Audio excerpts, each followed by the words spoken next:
വീണേ, എന്താണ് കുറഞ്ഞാത്ത കുറവനെ പോലെ ഇരിക്കുന്നു? ഒരു വിഷമം? എനിക്കെന്ത് വിഷമം? എനിക്ക് വിഷമം. നീ വേറൊരു കാര്യം മനസ്സിലാക്കണം. അവൻ നിന്നെ തല്ലിയിട്ടാ പോയത്, തല്ലിയിട്ട്. നിന്നെ ഇന്നേ വരെ നിന്റെ വീട്ടുകാരെങ്കിലും ഒന്ന് ഉള്ളി നോവിച്ചിട്ടുണ്ടോ? ഇല്ല. ആ അടിച്ചിട്ട് അവൻ എന്തെങ്കിലും ഒരു കുറ്റബോധം ഉണ്ടോ? അവൻ ഇപ്പൊ ഏതെങ്കിലും പെമ്പിളോരോട് കത്തിയടിച്ച് ജോളിയായിട്ട് ഇരിക്കുന്നുണ്ടാവും. നീ ഇവിടെ ഇങ്ങനെ മൂളി അയ്യോ അമ്മയെന്ന് പറ താടിക്ക് കൈയും കൊടുത്തിരുന്നോ? സുഹൃത്തേ, ഈ എന്ത് ചെറ്റത്ര ആളെ ചങ്ങായി കാണിച്ചത്? ഒരു പെണ്ണിന്റെ മുഖത്തൊക്കെ അടിക്കാന്ന് പറഞ്ഞാല് ഇത് മോശം. അത് എന്ത് മോശം? ഒരു മോശമില്ല.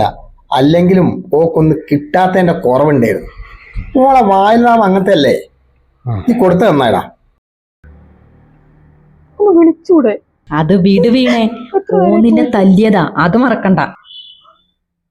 എന്നോട് ഇവിടെ വന്ന് മാപ്പ് പറയണം, അല്ലെങ്കിൽ ഡൈവേഴ്സ്. ആഹാ, എന്നെ തല്ലി പോയിട്ട് ഇതുവരെ ഒന്ന് വിളിച്ചിട്ട് പോലുമില്ല. ഞാനെന്തിനിപ്പോ അങ്ങോട്ട് വിളിക്കുന്നു? ഞാൻ വിളിക്കൂല. വീണയ്ക്ക് വിളിക്കേണ്ട ആവശ്യമില്ല. വീണയെ ഇങ്ങോട്ടാണ് തല്ലിയത്. ഞാൻ വിളിക്കൂല. ഇങ്ങോട്ട് വിളിക്കട്ടെ, എന്നിട്ട് എന്റെ കാലിന് വീണ് മാപ്പ് പറയട്ടെ. എന്നിട്ട് ആലോചിക്കാം ഇനി മുന്നോട്ട് പോണോന്ന്. ഞാൻ എന്തായാലും അച്ഛനെ വിളിക്കാൻ തീരുമാനിച്ചു. ഇതിനൊരു തീരുമാനമാക്കണമല്ലോ. ഒന്ന് തല്ലല. കല്യാണം കഴിച്ചുകൊണ്ട് തല്ലാനാണോ?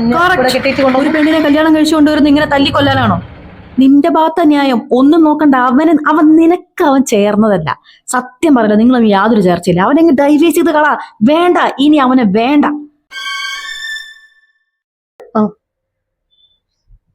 എന്തോ ഒരു കല്ല് പോലെ, ഇവിടെ ഒരു അമ്മിക്കല്ല് വെച്ച പോലെ. എന്താ ടെൻഷൻ.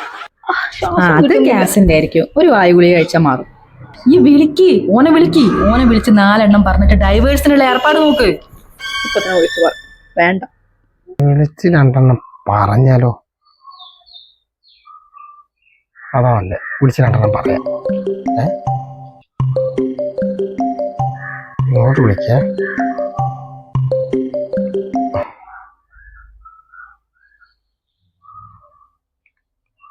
ഹലോ.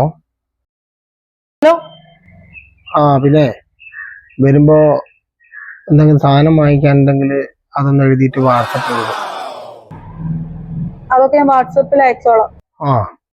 വരുമ്പോഴേ ആര്യഭവന്ന് 2 മസാല ദോശയും കുറച്ച് വടയും കൂടെ കൊണ്ടുവരുമോ? ഓ, ആര്യഭവന്ന്. പിന്നെ ചട്നിയും വേണം. അത് ഒരു കാര്യം ചെയ്താൽ മതി. ചട്നി അവിടുന്ന് അയച്ചാൽ മതി. എന്റെ കൈ കൊണ്ട് ചട്നി അയച്ചാൽ ഭയങ്കര രസമാണ്.